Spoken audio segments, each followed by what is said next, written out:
Hello बच्चों, welcome back to my channel Gyan Setu. स्वागत है आप सभी का प्रारंभ बैच के अंदर। प्रारंभ बैच के अंदर हम 10th क्लास में थर्ड चैप्टर कवर कर रहे थे एंड आई होप आपको सारे कॉन्सेप्ट्स प्रॉपर्ली समझ में आ रहे होंगे। ठीक है, अब तक हमने 3.1 एक्सरसाइज स्टार्ट कर दी थी, सॉल्व करना सीख लिया था, कैसे ग्राफिकल मेथड अप्लाई करते हैं, कैसे रेशोस को कंपेयर करके हम बता सकते हैं कि particular pair of linear equation के कितने सॉल्यूशंस होंगे। ठीक है, आज 3.1 का बचा हुआ पोर्शन कंप्लीट करते हैं एंड देन उसके बाद हम बढ़ेंगे कुछ मेथड्स की तरफ। ठीक है, सो हमारे पास एक्सरसाइज 3.1 का फोर्थ क्वेश्चन स्टार्ट करना है। ठीक है, which of the following pairs of linear equations are consistent और इनकंसिस्टेंट। देखिए, मैंने पहले बताया है कि कंसिस्टेंट के अंदर एंड इनकंसिस्टेंट के अंदर कौन कौन से सॉल्यूशंस आते हैं। कंसिस्टेंट की बात करें तो कंसिस्टेंट के अंदर हमारे कौन से सॉल्यूशन थे। पहला था यूनिक, दूसरा था मैनी सॉल्यूशन। कंसिस्टेंट का मतलब क्या है कि हमारा सॉल्यूशन आना चाहिए, चाहे एक सॉल्यूशन आए चाहे मल्टीपल सॉल्यूशन आए। बट इनकंसिस्टेंट का मतलब क्या था, नो सॉल्यूशन, कोई सॉल्यूशन एग्जिस्ट ही नहीं करता है। ठीक है, ये तीनों केसेस हम पहले भी पढ़ चुके हैं।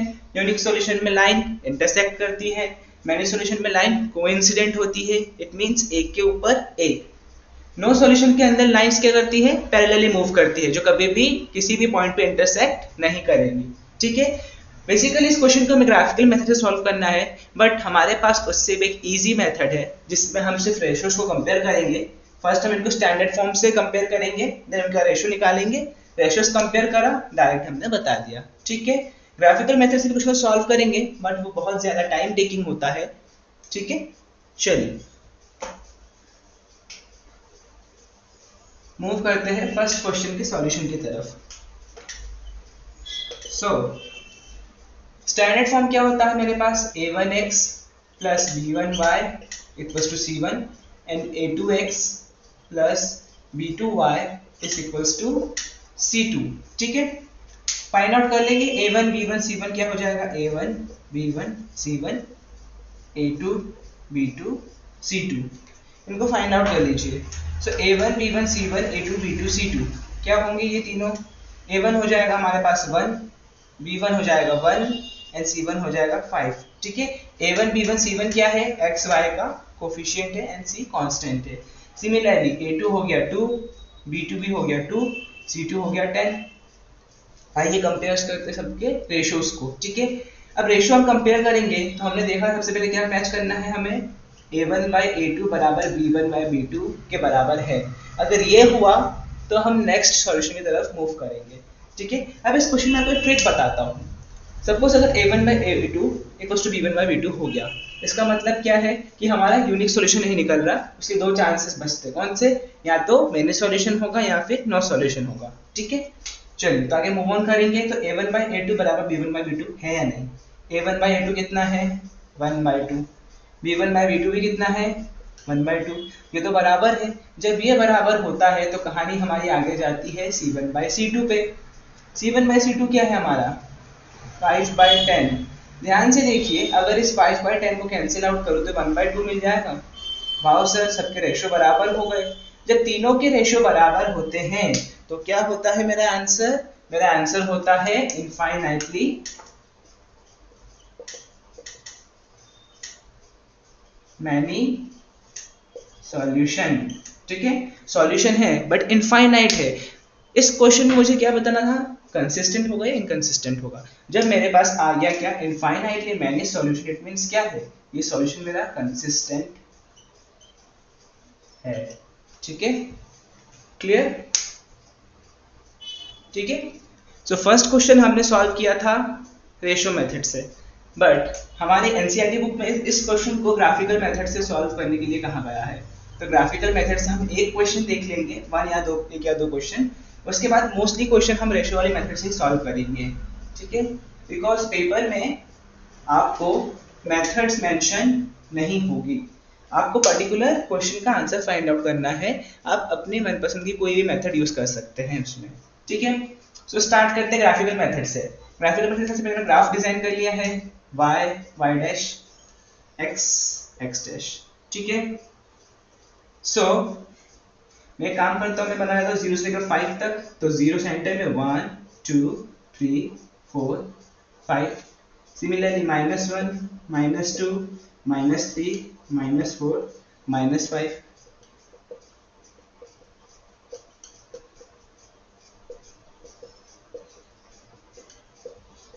ठीक है, ग्राफ ड्रॉ कर लिया मैंने। अब क्या करते थे हम, जब भी हमें लाइन ड्रॉ करनी हो तो हम क्या करते थे, एक बार एक वेरिएबल को 0 रखते थे, सेकंड की वैल्यू निकालते थे, नेक्स्ट टाइम सेम वेरिएबल को 0 रख के फर्स्ट की वैल्यू निकालेंगे। तो सबसे पहले मैंने x को 0 रख दिया, x बराबर 0 पे y की वैल्यू कितनी हो जाएगी सर, y की वैल्यू होगी मेरी 5। ठीक है, अब y को 0 रखा तो y बराबर 0 पे x की वैल्यू कितनी होगी, y बराबर 0 पे x की वैल्यू होगी मेरी 5। तो ध्यान से देखेंगे, ये रही, इसको मैंने नाम दे दिया 1, इसको मैंने नाम दे दिया 2। तो ये रही मेरी फर्स्ट लाइन। क्लियर?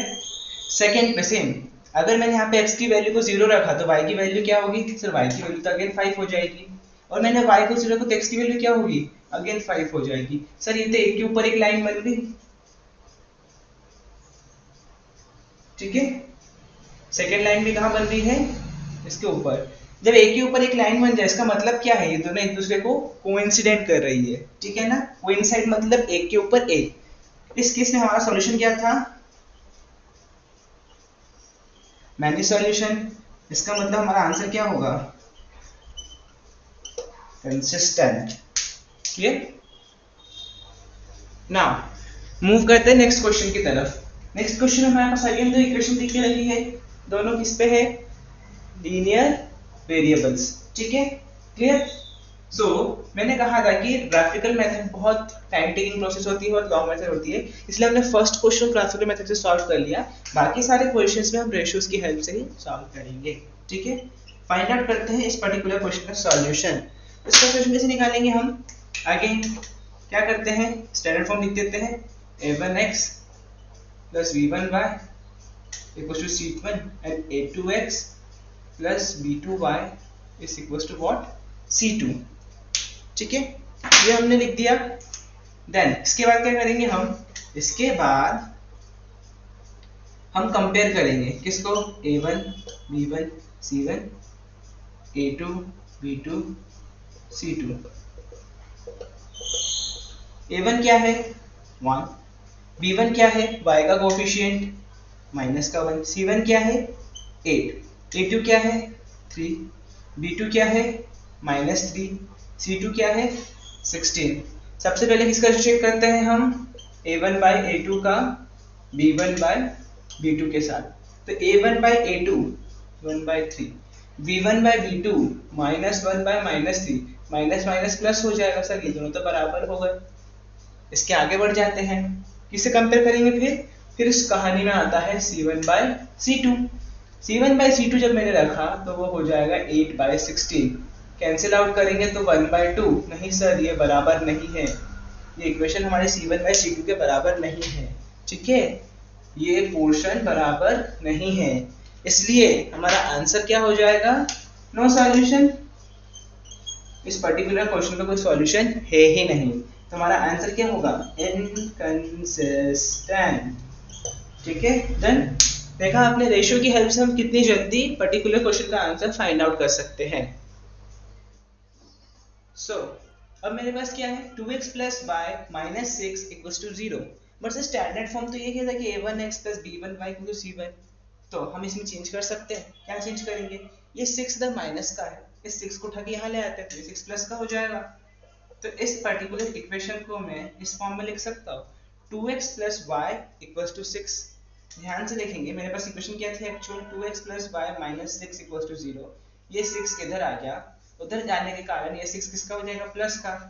सेम चीज मैंने यहाँ पर लिखी है। सिमिलरली मैं इस 4 को भी अगर उधर ले जाऊं तो ये 4 भी प्लस का हो जाएगा। अब कुछ देखेंगे तो हमें कुछ मिलता जुलता फॉर्मेट दिख रहा है। ठीक है, इस मिलते जुलते फॉर्मेट में क्या करना है, a1 b1 c1 find out करेंगे। Similarly a2 b2 c2 find out कर लेते हैं। a1 x का कोफिशिएंट 2, b1 y का कोफिशिएंट 1, c1 तो बेचारा कांस्टेंट 6 है, a2 x का कोफिशिएंट, b2 इसका y का कोफिशिएंट C2 4। सबसे पहले वही कंपैरिजन A1 के बाय A2 के साथ B1 बाय B2 का, तो A1 बाय A2 कितना हो जाएगा 2/4, B1 बाय B2 कितना हो जाएगा 1/-2। सर बराबर आ गया? नहीं बेटा बराबर नहीं आया है। क्या 1/2 -1/2 के बराबर है? बिल्कुल नहीं। तो यहाँ पे क्या लग गया अनइक्वलिटी का साइन। इसका मतलब A1/A2 B1/B2 के बराबर नहीं है। और जब भी हमारे पास ये केस आता है तो हमें पता है किसका केस है, it is the case of unique solution. Unique solution मतलब एक ही सॉल्यूशन आएगा, इसका मतलब हमारा आंसर क्या हो जाएगा कंसिस्टेंट। ये particular pair of linear equation क्या है कंसिस्टेंट है, ठीक है। नाउ फोर्थ क्वेश्चन में अगेन सिमिलर केस है। सर स्टैंडर्ड फॉर्म में कन्वर्जन हुआ नहीं इसका, तो कर देंगे स्टैंडर्ड फॉर्म में कन्वर्जन। कैसे करेंगे? स्टैंडर्ड फॉर्म में कन्वर्जन करने के लिए क्या करते थे हम, 2 अगर उधर जाएगा तो किसका हो जाएगा प्लस का हो जाएगा, ठीक है। तो ये इक्वेशन किसमें चेंज हो जाएगी 2x - 2y बराबर 2 एंड 4x - 4y बराबर 5, ठीक है। अब अगर ध्यान से देखेंगे हम इतनी देर से रेशियोज को कंपेयर कर रहे हैं, तो अब तो हमें एक आइडिया लग चुका है कि हम यहाँ से रेशियो को देख सकते हैं। अगर ये वैल्यूज के बाद इन दोनों को डिवाइड करने पे, इन दोनों को डिवाइड करने पे और इनको डिवाइड करने पे जो रेशियो आएगा उसको हम डायरेक्टली इस इक्वेशन से कंपेयर कर सकते हैं, ठीक है। सो इसको देख के पता था तो इसका आंसर क्या आने वाला है, नो सॉल्यूशन आने वाला है। सर अभी कैसे पता चल गया आपको? क्योंकि जब हम लगातार प्रैक्टिस करते रहेंगे, रेशियोज कंपेयर करते रहेंगे, तो हमें इक्वेशन के अंदर ही आंसर दिखने लग जाएंगे, ठीक है। सबसे पहले हम क्या कर देते हैं A1 B1 C1 find out करा, फिर A2 B2 C2 find out करा। A1 क्या हो जाएगा 2, B1 क्या हो जाएगा y का कोफिशिएंट -2, C1 2 हो गया। A2 क्या हो रहा है 4, B2 क्या हो रहा है -4 एंड C2 क्या हो रहा है 5। यहीं पे दिख रहा है कि 2/4 और -2/4 दोनों क्या हो जाएंगे सेम। A1/A2 और B1/B2 किया तो ये क्या हो जाएगा 2/4 -2/-4, ये तो प्लस हो गया, सर आंसर सेम आ गया। इसका मतलब क्या है ये दोनों तो सेम हो गए। जब ये दोनों सेम होंगे तो कहानी किस पे जाती है C1/C2 पे। रखा मैंने C1/C2 पे और C1 मुझे क्लियरली दिख रहा है 2/5 है जो कभी भी इनके बराबर नहीं आ सकता। इसका मतलब क्या हो जाएगा नो सॉल्यूशन। ये केस किसका होता है हमारे पास, ये पर्टिकुलर केस होता है नो सॉल्यूशन का, ठीक है। ये नो सॉल्यूशन का केस है इसलिए हमारा आंसर क्या हो जाएगा इनकंसिस्टेंट, ठीक है। इसलिए हमारा आंसर क्या हो जाएगा इनकंसिस्टेंट। आई होप आपको फोर्थ क्वेश्चन कंप्लीटली अच्छे से समझ में आया। हमने फर्स्ट क्वेश्चन में सिर्फ ग्राफिकल मेथड से सॉल्व किया ताकि आपको एक आइडिया लग जाए ग्राफिकल मेथड से कैसे सॉल्व करेंगे। बाकी मोस्टली क्वेश्चन हम सॉल्व करेंगे इस रेशियो कंपैरिजन मेथड से ही, ठीक है। सो क्वेश्चन नंबर 5 एक अच्छा सा वर्ड प्रॉब्लम है। इसमें मैंने वर्ड प्रॉब्लम पूरा मेंशन नहीं किया, मैंने इंपॉर्टेंट थिंग्स जो इंपॉर्टेंट कॉन्सेप्ट था वर्ड प्रॉब्लम का वो मेंशन कर दिया पूरे गिवन के अंदर, ठीक है। जब भी आप वर्ड प्रॉब्लम को सॉल्व करें उसका गिवन पहले ही आइडेंटिफाई करके लिख लीजिए। इसके दो बेनिफिट्स होंगे, एक एग्जामिनर को कॉपी चेक करने में बहुत ईजी रहेगा एंड सेकेंड आपके लिए भी क्वेश्चन को सॉल्व करना बहुत ईजी हो जाएगा बिकॉज आपने वर्ड प्रॉब्लम पढ़ा, उसके कुछ की पॉइंट जो इंपॉर्टेंट लगे आपने उसको नोट डाउन कर लिया, तो बार बार आपको क्वेश्चन को सॉल्व करने के लिए वर्ड प्रॉब्लम की थ्योरी को पढ़ने की रिक्वायरमेंट नहीं पड़ेगी, ठीक है। चलिए सो वर्ड प्रॉब्लम लिखा था कि half the perimeter of the rectangular garden is 36 metre, उस length is 4 metre more than its width, ठीक है। ये मेरे पास एक रेक्टेंगुलर गार्डन हो गया। अब रेक्टेंगुलर में दो चीजें हमेशा पता है, एक होता है इसका लेंथ, एक होता है इसका ब्रेथ, ठीक है। एल भी हम बचपन से पढ़ते आ रहे हैं। पेरीमीटर ऑफ रेक्टेंगल की बात करूं अगर मैं तो फॉर्मूला क्या होता है, रेक्टेंगल के पेरीमीटर का फॉर्मूला हो जाएगा 2 × L + B, ठीक है। ये तो सब पढ़ते आ रहे हैं। एरिया होता है L × B, पेरीमीटर होता है 2 × L + B। Perimeter is what, perimeter is the length of its boundary, it means sum of all sides. तो LB दो बार प्लस करेंगे 2 × L + B हो जाएगा, ठीक है। इतना पता है। फर्स्ट स्टेटमेंट में क्या लिखा है, half the perimeter of a garden is 36 metre. इसका हाफ, ये पेरीमीटर हो गया, पेरीमीटर का हाफ कितना है 36 मीटर है, तो 2 × L + B ये हो गया हमारा पेरीमीटर। गिवन क्या है कि इसका हाफ किसके बराबर है 36 मीटर के बराबर है। सर ये 2 से 2 कट जाएगा, बिल्कुल कट जाएगा। ये 2 से 2 कट गया तो क्या बचा, L प्लस बी बराबर 36 मीटर।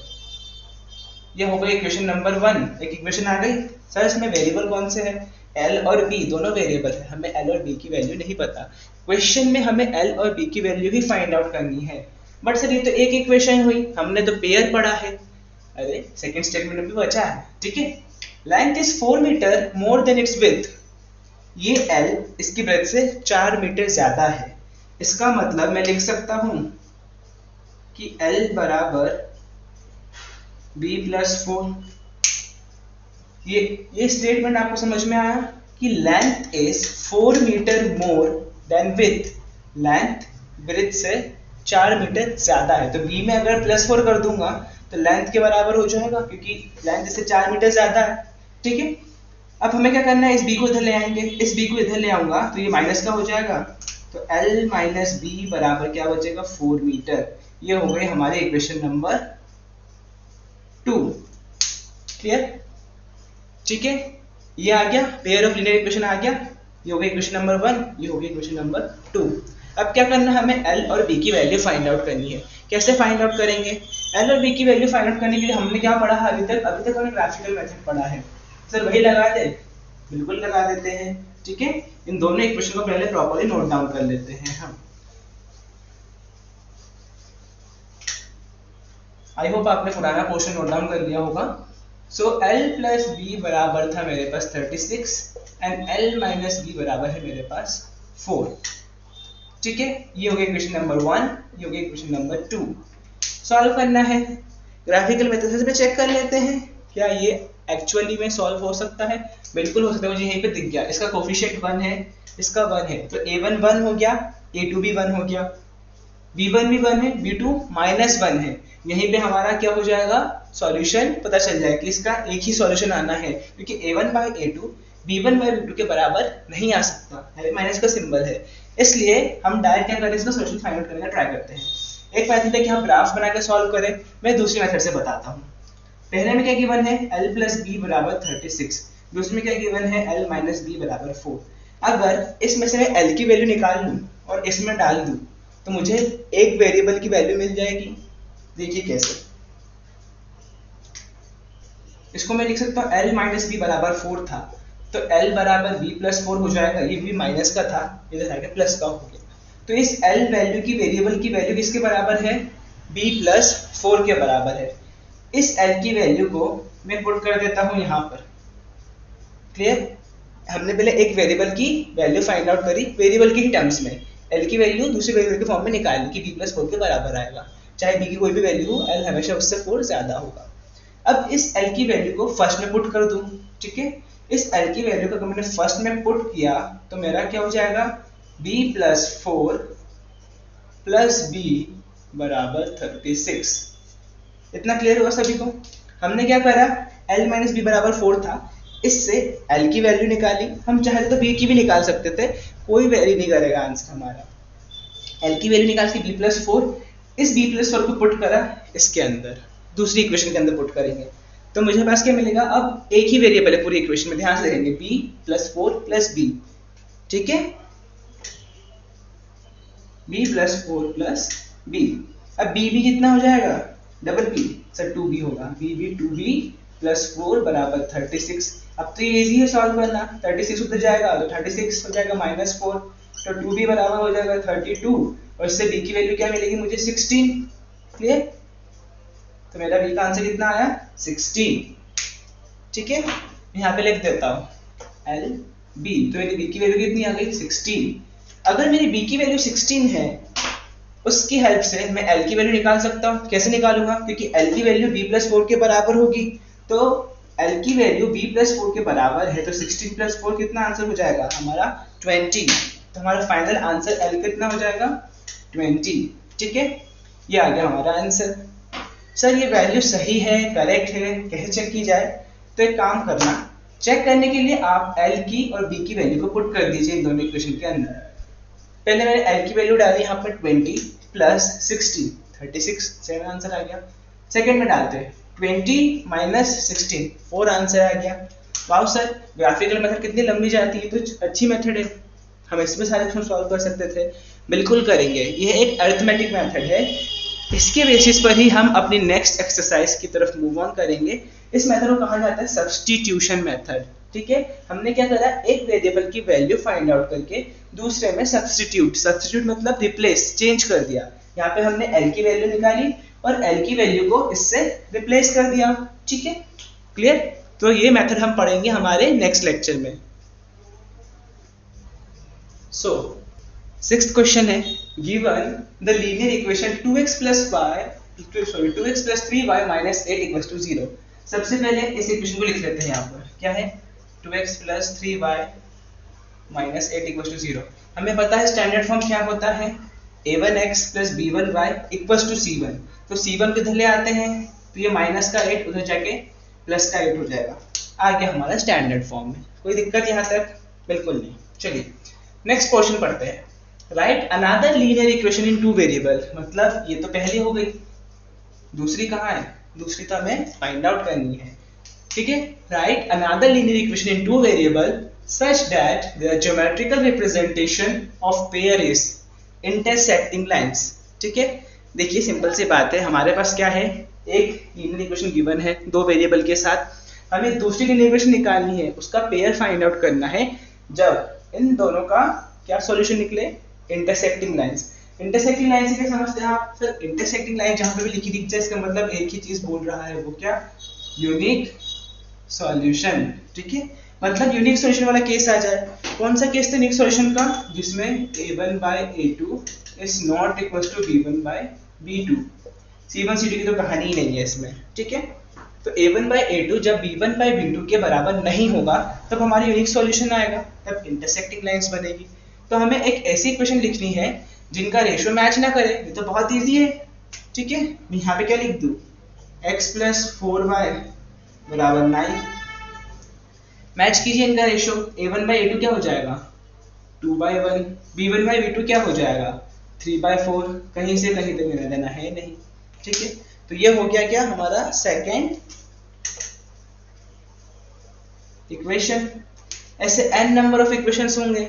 ठीक है, क्लियर? चलिए नेक्स्ट केस में क्या कहा गया है, पैरेलल लाइंस। ठीक है, सबसे पहले इक्वेशन नोट डाउन कर लेता हूं मैं। यहाँ पर इक्वेशन क्या होगी मेरी, 2x plus 3y बराबर 8। ठीक है, इस केस में क्या कहा गया है मुझे, इस केस में कहा गया है पैरेलल लाइंस। पैरेलल लाइंस कहीं पे भी लिखे दिख जाए इसका मतलब इसकी बात चल रही है नो सॉल्यूशन। नो सॉल्यूशन मतलब कौन सा केस, कि a1 by a2 बराबर b1 by b2 is not equals to what, c1 by c2। a1 by a2 b1 by b2 के बराबर होगा बट c1 by c2 के बराबर नहीं होगा। ठीक है, तो क्या करें, देखिए सबसे बेसिक एग्जाम्पल से बताओ तो डायरेक्ट आप सेम इक्वेशन को लिख दीजिए, 2x plus 3y, c1 की वैल्यू चेंज कर दीजिए। अब आप रेशियो मैच करेंगे तो क्या हो जाएगा, a1 by a2 2/2, b1 by b2 3/3, c1 by c2 8/9। ये तो 1 में कन्वर्ट हो जाएगा बट ये कन्वर्ट नहीं हो पाएगा, तो हमारा आ गया नो सॉल्यूशन। ठीक है, देखो हमने कितना इजी था इस टाइप के क्वेश्चंस को सॉल्व करना। क्लियर? चलिए थर्ड क्वेश्चन तरफ मूव करते हैं। थर्ड क्वेश्चन में क्या कहा गया है, कोइंसिडेंट लाइंस। कोइंसिडेंट मतलब एक के ऊपर एक, इसका मतलब इनफाइनाइटली मैनी सॉल्यूशंस। जब भी मैनी सॉल्यूशन वाला केस होता है तो a1 by a2 b1 by b2 c1 by c2 के बराबर हो जाता है। ठीक है, क्लियर? सो सर हम ऐसा कर सकते हैं फिर डायरेक्ट कि हम 2x plus 3y बराबर 8 रख दे। इन दोनों इक्वेशन में फर्क क्या होगा, हमें अगर कोइंसिडेंट लाइन की इक्वेशन बनानी है सबसे बेटर तरीका है क्या, पूरी इक्वेशन को किसी भी नंबर n के साथ मल्टीप्लाई कर दो जो नंबर हमारा 0 के बराबर ना हो। ठीक है, बस इतना याद रखना कि 0 से मल्टीप्लाई करना ही करना है, बाकी सबसे कर सकते हैं। सपोज मैंने n की प्लेस पे रखा 2 से मल्टीप्लाई कर दो पूरी इक्वेशन, तो 4x हो जाएगा, 6y हो जाएगा, 16 हो जाएगा। अब आप चेक करेंगे सबके रेशियो क्या होंगे, सिमिलर होंगे। ऑब्वियसली बात, मैंने पूरी इक्वेशन को जब किसी नंबर से मल्टीप्लाई किया तो उसके सारे कांस्टेंट टर्म में चेंज हो गया। x का कोफिशिएंट 4 चेंज हो गया, y का कोफिशिएंट 6 चेंज हो गया, c1 की प्लेस पे क्या है 16 वो भी चेंज हो गया। किससे चेंज हुआ है, 2 से, क्योंकि मैंने पूरी इक्वेशन का मल्टीप्लाई किया था किसके साथ, 2 के साथ। ठीक है, तो इनका रेशियो ऑब्वियसली हमेशा सेम ही आएगा। क्लियर? चेक कर लीजिए, 2/4 बराबर 3/6 बराबर 8/16। सबका रेशियो डिसॉल्व होकर क्या आएगा 1/2 1/2 1/2। ठीक है, क्लियर। सो ये बेसिक क्वेश्चन था, ये आपके एनसीईआरटी सिलेबस में मेंशन था, बट इस टाइप के क्वेश्चन आपके मेन एग्जाम में या फिर टेस्ट में नहीं पूछे जाते हैं। ठीक है, चलिए मूव करते हैं नेक्स्ट क्वेश्चन की तरफ। नेक्स्ट क्वेश्चन बहुत ही बेसिक क्वेश्चन है, पिछले क्लास में आप इस टाइप के क्वेश्चन बहुत अच्छे से सॉल्व कर चुके होंगे, ट्रायंगल चैप्टर में आपने देखा होगा। बेसिकली क्या करना है हमें, draw the equations line in a graph. ठीक है, क्या करना है, दो इक्वेशन गिवन है, इनकी लाइंस की फॉर्म गिवन है, इन लाइन को ड्रॉ करना है ग्राफ पर। ड्रॉ करने के बाद एक ट्रायंगल बनेगा, हमें उस ट्रायंगल के कोऑर्डिनेट्स बताने हैं एंड क्या करना है, बस उस ट्रायंगल को शेड करना है, फिनिश। ठीक है, चलिए मूव करते हैं। सबसे पहली बात, एक ग्राफिकल रिप्रेजेंटेशन बनाने के लिए हमने एक ग्राफ ड्रॉ कर लिया है। ठीक है, ये 0 x x dash y y dash. ठीक है, नाउ पहले इक्वेशन नंबर 1 की लाइन प्लॉट करते हैं, फिर इक्वेशन नंबर 2 की लाइन प्लॉट करेंगे। 1 की लाइन प्लॉट करने के लिए मैंने बताया था कि हम इसको स्टैंडर्ड फॉर्म में कन्वर्ट कर लेंगे तो इजीली सॉल्व हो जाएगा। तो x माइनस वाई बराबर ये -1 हो जाएगा, क्योंकि 1 प्लस का था तो उधर जाके 1 माइनस का हो गया। यहाँ पे 12 माइनस का है तो 12 उधर जाके किसका हो जाएगा, प्लस का हो जाएगा। ठीक है, चलिए मूव करते हैं।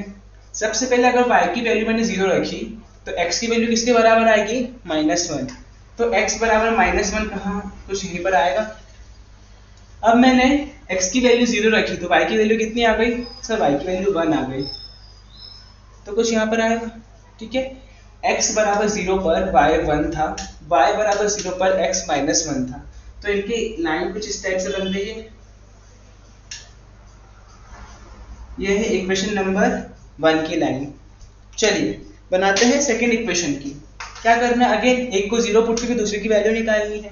अगर मैंने x को यहाँ सॉरी y को यहाँ पर 0 रखा, इनिशियली y को 0 रखने पे क्या मिलेगा मुझे, 3x बराबर 12। तो x की वैल्यू कितनी हो जाएगी, 4। तो x की वैल्यू 4 कहीं इस पोर्शन पे आएगी। ठीक है, सिमिलरली अब मैंने x को 0 रखा तो y की वैल्यू क्या हो जाएगी, 2y बराबर 12। एक बार y को 0 रखा था, एक बार x को 0 रखा, तो 2y बराबर 12, तो y की वैल्यू क्या होगी, 6 कहीं यहाँ पर आएगी। ठीक है, सर ये तो समझ में आएगा, 6 यहाँ पर आ गया, तो ये को लाइन बन गई।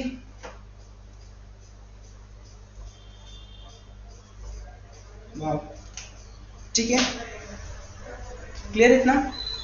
सो हमें दो कोऑर्डिनेट्स मिल गए ट्रायंगल के। इस कोऑर्डिनेट की वैल्यू क्या थी, -1, 0। क्लियर, क्योंकि इस पोर्शन पे क्या था, x बराबर -1 पे y की वैल्यू कितनी थी, 0। पुट कर दीजिए, x बराबर -1 पुट कीजिए तो y की वैल्यू कितनी हो जाएगी, 0। इस पोर्शन की बात करूं, इस पोर्शन पे क्या हो जाएगा, मेरा y बराबर 0 पे x की वैल्यू कितनी थी, 4,0 हो जाएगा। ठीक है, क्लियर इतना। नाउ दो कोऑर्डिनेट्स तो फाइंड आउट कर लिए, बचा है क्या, ये तीसरा कोऑर्डिनेट, ये ट्रायंगल बन रहा है मेरा। ठीक है, ये एक ट्रायंगल बन रहा है, बचा मेरा कौन सा कोऑर्डिनेट है, बचा है मेरा तीसरा कोऑर्डिनेट, जहां पे दो लाइंस क्या कर रही है, इंटरसेक्ट कर रही है। इस पर्टिकुलर पॉइंट पे दो लाइंस इंटरसेक्ट कर रही है, तो हम इस पर्टिकुलर पॉइंट के कोऑर्डिनेट कैसे फाइंड आउट करें। हमने पढ़ा है, क्या पढ़ा है सर, हमने जस्ट अभी इसके पहले एक मेथड देखी थी, सब्स्टिट्यूशन मेथड। किसके लिए लगाई थी, यूनिक सॉल्यूशन के लिए, कि हमें इंटरसेक्टिंग पॉइंट निकालना है, क्योंकि इन दो लाइन का सॉल्यूशन सिर्फ इस पॉइंट पे मिलेगा। तो हम एक काम कर सकते हैं, इसमें से किसी एक की वैल्यू निकाल के सेकंड में पुट कर देते हैं। तो फर्स्ट इक्वेशन को मैंने लिखा x माइनस वाई बराबर -1। इससे x की वैल्यू निकाले तो क्या जाएगा, -1, y की जगह प्लस का हो गया। ठीक है, अब इस x की वैल्यू को डालते हैं हम सेकेंड इक्वेशन के अंदर। हमेशा याद रखना, अगर आपने फर्स्ट इक्वेशन से वैल्यू निकाली है तो उसको सेकेंड में पुट करना, सेकेंड से निकाली है तो फर्स्ट में पुट करना। ठीक है, फर्स्ट से वैल्यू निकाल के फर्स्ट में ही पुट कर देंगे तो हमारा आंसर कभी भी नहीं आएगा। क्लियर, हम एक लूप में फंस जाएंगे और हम घूमते रहेंगे। क्लियर, ठीक है। सो फर्स्ट इक्वेशन से वैल्यू निकाली, उसको मैंने पुट किया सेकेंड में। तो x की वैल्यू कितनी है, 3 मल्टीप्लाई -1 प्लस y और प्लस का 2y बराबर 12, 3 का मल्टीप्लाई अंदर किया तो -3 प्लस 3y प्लस 2y बराबर 12। ये 3 माइनस का है, इधर आके प्लस का हो जाएगा, तो 12 प्लस 3 हो जाएगा कितना 15 और 3y प्लस 2y हो जाएगा 5y। तो y की वैल्यू इससे क्या मिली मुझे, y की वैल्यू मिली 3। ठीक है, y की वैल्यू 3 आई, इसी y की वैल्यू को यहाँ पे पुट कर दूंगा तो x की वैल्यू कितनी आ जाएगी, अगर y की वैल्यू 3 आई तो -1 प्लस x की वैल्यू हो जाएगी 2। तो इस पर्टिकुलर पॉइंट के कोऑर्डिनेट्स क्या होंगे 2, 3। समझ में आया कैसे निकाला? हमने क्या करा, दो इक्वेशन थी, इसको 1 2 नेम कर दिया, फर्स्ट इक्वेशन से x की वैल्यू निकाली और उसको पुट कर दिया सेकंड के अंदर, क्योंकि हमें पता है ये यूनिक सॉल्यूशन है तो इसका एक ही सॉल्यूशन इजीली मिल जाएगा। ठीक है, तो जहां पे इंटरसेक्ट कर रहे हैं वहां इसका सॉल्यूशन होगा, क्योंकि हम यही पढ़ते आ रहे हैं अभी तक, जब भी लाइन इंटरसेक्ट करती है तो कौन सा सॉल्यूशन मिलता है, यूनिक सॉल्यूशन। ठीक है, तब हमने क्या करा, इन दोनों को सॉल्व करा। कैसे सॉल्व करा, फर्स्ट इक्वेशन से x की वैल्यू निकाल के सेकंड में पुट कर दिया, तो उससे मुझे y की वैल्यू मिल गई और इस एक वेरिएबल की वैल्यू मिल जाए दूसरी की वैल्यू मैं आसानी से फाइंड आउट कर सकता हूँ। दूसरे में रख दिया तो मुझे x की वैल्यू मिल गई। ठीक है, x और y की वैल्यू को चेक करने के लिए आप इस इक्वेशन में वापस डाल सकते हैं, आपका आंसर मैच करेगा। ठीक है, क्लियर? तो ये हमारा ट्रायंगल शेडेड रीजन हो गया और उसके सारे कोऑर्डिनेट्स मिल गए। आई होप आपको आज की एक्सरसाइज के बचे हुए क्वेश्चन अच्छे से समझ में आए होंगे। ठीक है, तो आज के लेक्चर में बस इतना ही। अगले लेक्चर में हम कवर करेंगे substitution method and elimination method. ये कुछ मेथड है, अलजेब्रिक मेथड्स है, जिनकी हेल्प से हम डायरेक्ट इक्वेशन के सॉल्यूशन फाइंड आउट कर सकते हैं। जैसे कि ये मेथड कहेंगे हम सब्स्टिट्यूशन मेथड, एक और मेथड होगी इसका नाम होगा एलिमिनेशन। ठीक है, आज के लिए बस इतना ही रखते हैं। गुड बाय, जय हिंद, जय Bharat, and don't forget to like and subscribe my channel Gyan Setu.